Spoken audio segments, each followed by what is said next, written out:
मेरे प्यार प्रचार आज का वीडियो आप सभी बच्चों के लिए बहुत ज़्यादा खास होने वाले हैं और सभी छात्र के लिए आज एक खुशखबरी लेके आए हैं मेरे प्यार छात्र को। और खुशखबरी वो ये है कि आज आप लोग को हम बताने वाले मॉडल सेट का प्रश्न नंबर चैप्टर नंबर 1 का प्रश्न, मॉडल सेट का प्रश्न है ये मेरे प्यार छात्र। तो आप लोग जल्दी से जल्दी आकर के इस चैनल को सब्सक्राइब जरूर कर लीजिए, क्योंकि आज का जो चैप्टर और आज का जो सेशन होगा ना मेरे प्यार छात्र बहुत ही ज़्यादा खास और कमाल धमाल मचाने वाला होगा। क्योंकि आज का जो आपको सेशन हो जाएगा आपका मॉडल सेट से प्रश्न। तो टोटल प्रश्न जो है ना आपका मॉडल सेट से लिया गया है मेरे प्यार छात्र। तो आप लोग आइए और दिल थाम के बैठ जाइए, क्योंकि ये प्रश्न आप लोग को एग्जाम हॉल में 100% पूछे जाएंगे। तो सभी छात्र से एक बार रिक्वेस्ट है कि इस वीडियो को शेयर करके एंड तक जरूर देखिएगा मेरे प्यार छात्र। और आप लोग ना वॉच टाइम नहीं बढ़ा रहे मेरे प्यार छात्र, तो आप लोग कृपया आप लोग से रिक्वेस्ट है आप लोग वॉच टाइम को ना 100 बार जरूर करिए मेरे प्यार छात्र, ताकि आप लोग को अगर हम अभी मॉडल सेट का पूरा प्रश्न बताएंगे मेरे प्यार छात्र, उसके बाद हम आप लोग को बात करने वाले क्वेश्चन बैंक का। तो अगर आप लोग को बुक और मॉडल सेट और क्वेश्चन बैंक से प्रश्न मिल जाएगा तो आप लोग को एग्जाम हॉल में बिल्कुल भी टेंशन नहीं होगा मेरे प्यार छात्र। आप लोग को बस क्वेश्चन देखना है और डायरेक्ट ही आंसर लगाना है। तो चलिए मेरे प्यार छात्र इस वीडियो को हम स्टार्ट करते हैं। और स्टार्ट करने से पहले और एक बात बताना चाहती हूँ मेरे प्यार छात्र, जो भी छात्र अभी तक नहीं जुड़े हैं वो जल्दी से जाकर चैनल पर जरूर जुड़ जाए। चलिए मेरे प्यार छात्र प्रश्न नंबर 1 में देख लेंगे हम। बातचीत शीर्षक के रचनाकार कौन है? ये तो सभी छात्र को पता है कि बातचीत का कौन हो जाएगा, आपका हो जाएगा बालकृष्ण भट्ट। कौन हो जाएगा? बालकृष्ण भट्ट। प्रश्न कहता है कि बातचीत शीर्षक के रचनाकार कौन है? तो Balkrishna Bhatt. Option number B लगाएंगे।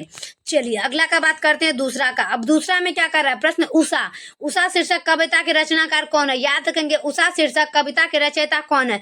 तो 2 का आपका हो जाएगा शमशेर बहादुर सिंह। क्या होगा? Shamsher Bahadur Singh. Option number D लगाएंगे, शमशेर बहादुर सिंह। याद रखे सभी छात्र की उषा शीर्षक कविता के रचयिता कौन है? Shamsher Bahadur Singh. Option number D. चलिए अगला देख लेते हैं हम 3 का कि अर्धनारीश्वर शीर्षक के रचनाकार कौन है? याद रखें कि अर्धनारीश्वर शीर्षक के रचनाकार कौन है? सभी मेरे प्यार प्यार छात्र देखिएगा, अर्धनारीश्वर शीर्षक के रचनाकार कौन है? 3 का आपका हो जाएगा रामधारी सिंह दिनकर। क्या होगा? रामधारी सिंह दिनकर। याद रखें मेरे प्यार छात्र option number D, Ramdhari Singh Dinkar. Next की बात करते हैं हम। नेक्स्ट आपका हो जाएगा 4 नंबर में, प्रेम की पीर का कवि कौन है? याद रखेंगे प्रेम के पीर का कवि कौन है? याद रखे सभी छात्र, प्रेम के पीर का कवि का हो जाएगा आपका जयसी। क्या होगा? जयसी। ऑप्शन नंबर ए लगाएंगे, जयसी। क्या कर रहा है कि प्रेम के पीर के कवि कौन है? जयसी। Option number A. चलिए अगला देखते हैं हम 5 का कि शीर्षक रोज शीर्षक कहानी के लेखक कौन है? याद रखेंगे कि आज्ञा हो जाएगा मेरे प्यार छात्र। क्या होगा? रोज शीर्षक कहानी के लेखक कौन हो जाएगा? आज्ञा। 5 का आपका हो जाएगा ऑप्शन नंबर ए। 5 का ऑप्शन नंबर ए लगाना है कि रोज शीर्षक कहानी के लेखक कौन हो जाएगा? आज्ञा जी।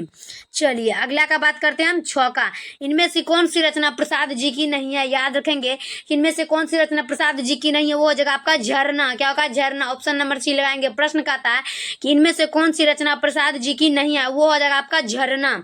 चलिए अगला का बात करते हैं हम 7 का, पंडित चंद्रधर शर्मा गुलेरी। क्या होगा? पंडित चंद्रधर शर्मा गुलेरी कहानी का नाम क्या है? पंडित चंद्रधर शर्मा गुलेरी का कहानी का नायक क्या हो जाएगा? उसने कहा था Pandit Chandradhar Sharma Guleri. Pandit Chandradhar Sharma Guleri. Option number C लगाना है। चलिए अगला देख लेते हैं हम 8 का। आप लोग को एग्जाम हॉल में ऐसा प्रश्न दिया जाएगा जो कि आप लोग को समझ में भी नहीं आएगा, तो आप लोग को टेंशन नहीं लेना है। बस थोड़ी सी टॉपिक अलग रहती है, बस आप लोग दिमाग घुमाइए और आंसर में टिक लगाइए। चलिए 8 में क्या कर रहा है? 8 का प्रश्न कर रहा है कि श्री कृष्ण ने किस पर आक्रमण किया था? याद रखें कि श्री कृष्ण ने किस पर आक्रमण किया था? 8 का देखेंगे और 8 का हो जाएगा कंस पर। याद रखेंगे श्री कृष्ण जो है ना कंस पर आक्रमण किया था। Option number B. चलिए अगला का बात करते हैं हम 9 का कि नामांकित में से कौन से रचनाकार बिहार के हैं? याद रखेंगे कि नामांकित में से कौन से रचनाकार बिहार के हैं? सभी छात्र देखिएगा 9 का, और 9 का आपको हो जाएगा रामधारी सिंह दिनकर। क्या होगा? Ramdhari Singh Dinkar. Option number B. क्या कह रहा है कि नामांकित में से कौन से रचनाकार बिहार के हैं? वो हो जाएगा आपका ऑप्शन नंबर बी। चलिए अगला का बात करते हैं हम 10 का कि तुलसीदास अपना पेट कैसे भरते हैं? याद रखेंगे कि तुलसीदास अपना पेट कैसे भरते हैं?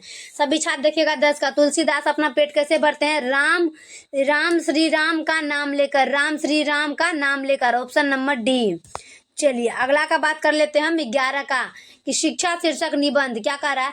शिक्षा शीर्षक निबंध के निबंधकार कौन थे? याद रखे सभी छात्र कि शिक्षा शीर्षक निबंध के निबंधकार कौन है? 11 का आपका हो जाएगा ज्येष्ठ कृष्णमूर्ति। क्या होगा? ज्येष्ठ कृष्णमूर्ति। ऑप्शन नंबर ए लगाएंगे, ज्येष्ठ कृष्णमूर्ति। चलिए अगला का बात कर लेते हैं हम 12 का गांव का घर क्या करा, गांव का घर कविता के कवि कौन थे, कि गांव का घर कविता के कवि कौन थे, याद रखेंगे सभी छात्र। 12 का लगाना है और 12 का आपका आंसर हो जाएगा ज्ञानेंद्र पति। क्या होगा, ज्ञानेंद्र पति। ऑप्शन नंबर ए लगाएंगे। प्रश्न कर रहा है कि गांव का घर कविता के कवि कौन थे, हो जाएगा ज्ञानेंद्र पति, ऑप्शन नंबर ए। चलिए अगला का बात करते हैं हम 13 का। ओ सादा नीरा शीर्षक में किस महापुरुष की चर्चा, ओ सादा नीरा शीर्षक में किस महापुरुष की चर्चा है, याद रखेंगे। और आपको हो जाएगा महात्मा गांधी। महात्मा गांधी की चर्चा होती है ओ सादा नीरा शीर्षक में महापुरुष की, ऑप्शन नंबर बी।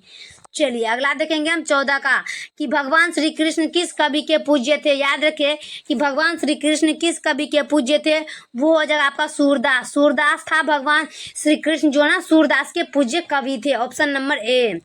चलिए अगला देखेंगे 15 का। जूठन शीर्षक की विद्या क्या है, जूठन शीर्षक की विद्या क्या है, याद रखेंगे कहानी। जूठन एक कहानी है। क्या होगा, जूठन क्या है, जूठन एक कहानी है, ऑप्शन नंबर ए। चलिए अगला देखेंगे 16 का।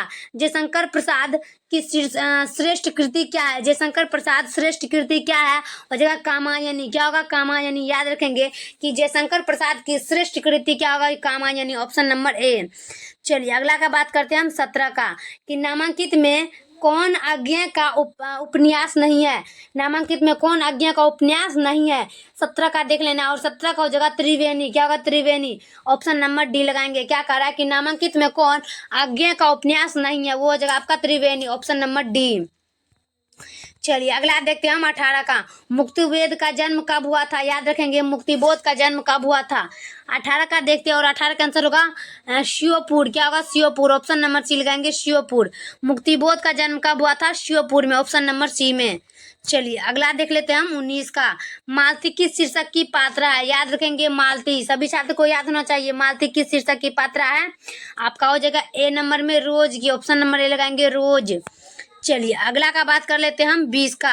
सुभद्रा कुमारी चौहान की मृत्यु का कारण क्या था, याद रखेंगे सुभद्रा कुमारी चौहान के मृत्यु के कारण क्या था। 20 का आपका हो जाएगा कार दुर्घटना, मतलब सुभद्रा कुमारी चौहान का मृत्यु जो था उसका हुआ था कार दुर्घटना में, याद रखेंगे, ऑप्शन नंबर बी में लगाएंगे, कार दुर्घटना। चलिए अगला बात करते हैं 21 का।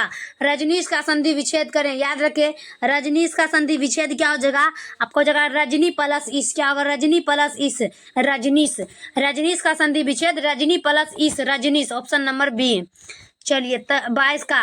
पावन का संधि विच्छेद क्या होगा, याद रखिए पावन का संधि विच्छेद, पावन का संधि विच्छेद हो जाएगा आपका बी नंबर में, पो प्लस अन। क्या होगा, पो प्लस अन, ऑप्शन नंबर बी लगाएंगे, पो प्लस अन। चलिए अगला का बात करते हैं हम 23 का। सत्कार का संधि विच्छेद क्या हो जाएगा, प्रश्न क्या कर रहा है, सत्कार, सत्कार का संधि विच्छेद क्या होगा, सत्कार का संधि विच्छेद हो जाएगा आपका सत प्लस कार। क्या होगा, सत प्लस कार, सत्कार का हो जाएगा सत प्लस कार, ऑप्शन नंबर बी। चलिए अगला देखेंगे हम 24 का, कि विद्यालय का संधि विच्छेद क्या होगा, याद रखें विद्यालय का संधि विच्छेद हो जाएगा आपका 24 का हो जाएगा विद्या प्लस आलय, ऑप्शन नंबर ए लगाएंगे। विद्यालय का संधि विच्छेद होगा विद्या प्लस आलय, विद्यालय। चलिए अगला देखेंगे हम 25 का। दिनेश का संधि विच्छेद क्या होगा, याद रखिए दिनेश का संधि विच्छेद, दिनेश का संधि विच्छेद होगा दिन प्लस इस। क्या होगा, दिन प्लस इस, Dinesh, option number A. Dinesh का संधि विच्छेद दिन प्लस इस, दिनेश। चलिए अगला देखते हैं हम 26 में। आगमन में कौन सा उपसर्ग है, याद रखेंगे आगमन में कौन सा उपसर्ग है, आगमन में है आ उपसर्ग। क्या होगा, आ। याद रखिए सभी छात्र की आगमन में कौन सा उपसर्ग है, आ उपसर्ग, ऑप्शन नंबर बी। चलिए अगला देखते हैं हम 27 में। पूर्णिया के कौन सा प्रति है, याद रखेंगे पूर्णिया के कौन सा प्रति है, 27 का देखेंगे। और 27 का हो जाएगा आपका ईमा। क्या होगा, ईमा जो है ना पूर्णिया में कौन सा प्रत्यय लगता है, ईमा में। सभी छात्र याद रखें कि पूर्णिया में कौन सा प्रत्यय लगता है, ईमा में। चलिए अगला का देखते हैं हम 28 का। जलज कौन सा समास है, याद रखेंगे कि जलज कौन सा समास है। 28 का आपको होगा तत्पुरुष। क्या होगा, तत्पुरुष। जलज कौन सा समास है, तत्पुरुष, ऑप्शन नंबर ए। चलिए 29 में। देवालय कौन सा समास है, याद रखेंगे देवालय, देवालय कौन सा समास है, तत्पुरुष समास, ऑप्शन नंबर सी लगाएंगे। देवालय कौन सा समास है, तत्पुरुष समास, ऑप्शन नंबर सी। लास्ट और आखिरी प्रश्न, लंबोदर में कौन सा समास है, याद रखिए सभी छात्र लंबोदर में हो जाएगा बहुब्री। क्या होगा, बहुब्री, ऑप्शन नंबर ए लगाएंगे। लंबोदर में कौन सा समास हो जाएगा, बहुब्री समास। सभी छात्र के बहुत ही ज्यादा महत्वपूर्ण और बहुत ही ज्यादा खास प्रश्न था मेरे प्यारे छात्र, और इस वीडियो को जितना हो सके उतना शेयर करिएगा ताकि सभी छात्र बहुत ही जल्द आगे बढ़ सके। तब तक के लिए हम नेक्स्ट वीडियो मिलते हैं। ऐसे वीडियो पाने के लिए चैनल को सब्सक्राइब करके बेल आइकन जरूर दबाइएगा। जय हिंद, जय भारत।